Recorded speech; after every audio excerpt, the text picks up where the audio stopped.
The weather seems kind of nice these days, but I still wouldn't take my E46 out.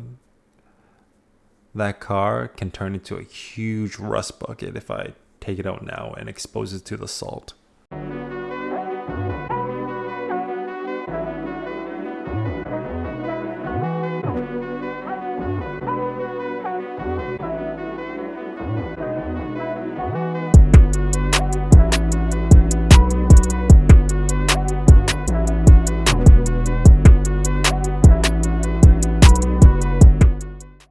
What's going on, guys? Welcome back to my channel. My name is Daniel and today we are going to talk about common E46 ownership mistakes that people make.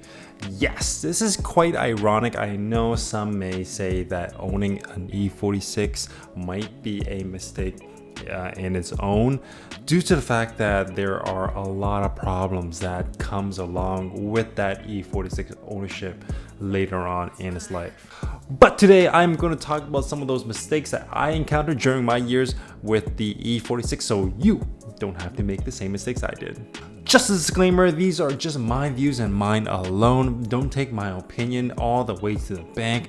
I do not want you coming back and blasting me in the comment section about how horrible your experience was and was not, etc, etc.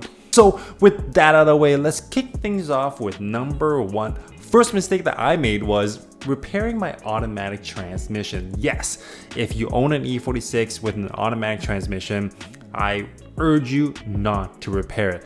My E46 was an automatic transmission in its earlier years. I forgot how it happened, but one day the reverse gear just decided to not work.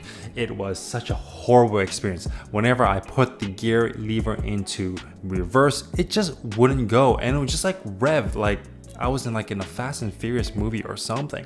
Now, this is a common issue when it comes to the E46, and it can be repaired. I believe back in the day when I was looking this issue up, it was a solenoid problem. Don't butcher me if I'm pronouncing that part wrong in the transmission. I remember bringing it up to my local transmission shop and having them rebuild it. After a year of ownership with it, I wasn't happy and just decided to do a 6-speed transmission swap. The only reason why I repaired it was I was living back home back in the day during its earlier time, and just in case a family member needed to drive it, it had to be automatic. So it's safe to say repairing the automatic transmission was a costly mistake. Number two, not inspecting your car enough. If you daily your E46, you need to make sure that your coolant level is sufficient, your tires aren't flat, and most importantly that your engine oil is correct. These E46s are known to leak oil due to the amount of plastic gaskets and sealants that tend to deteriorate over time. What you should do is, if your car has been sitting for a long while, check underneath the car for any signs of leakage. Check your dipstick, since these cars are so accessible when it comes to under the hood. These cars, once again, like I said before, are super easy to work on and super straightforward if you have the right tools. So make sure you always check your fluids. I remember back in the days when I didn't incorporate this practice enough, the engine would idle very roughly due to the lack of oil in the engine. And at the time, I was new to the E46 game and I was just a plain rookie when it comes to these things. So don't make the same mistake as I did. Number three, not bring your own parts to the mechanic for service. Yes, this is a mistake that I used to make. Certain shops add a huge markup to the parts that they sell, and you do not want to pay that tax. What I would suggest is buying a very simple OBD monitor tool to scan your car whenever the engine light comes on. And having that tool handy allows you to really look up the codes on the forums, look up the codes online, and see what parts are needed.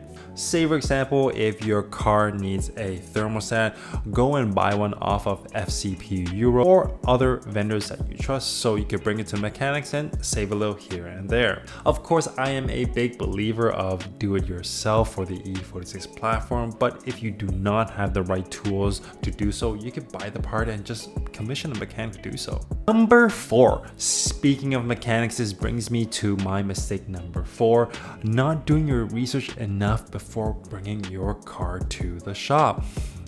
I have made countless mistakes on bringing my car to the wrong mechanic many times.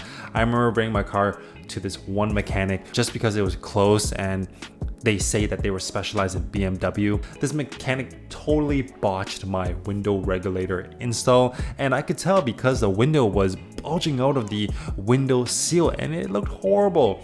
Another time was when they didn't realize that my car was lower and they backed out of my car off one of those on-ramps. Needless to say, when they backed off, it hooked onto my side skirt and it literally ripped my side skirt in half. I witnessed that firsthand, and boy oh boy was I mad and pissed. Adding one more incident to this one shop, which I'm not going to name, they basically charged me around like $100 more or less just to clear out a code. And when I asked what was wrong with my car when I showed up this code, they basically just picked up like a random hose and showed me like, here, this hose was cracked and you needed to replace it. And upon inspection, it looked like they took an X-Acto knife and just slid it open.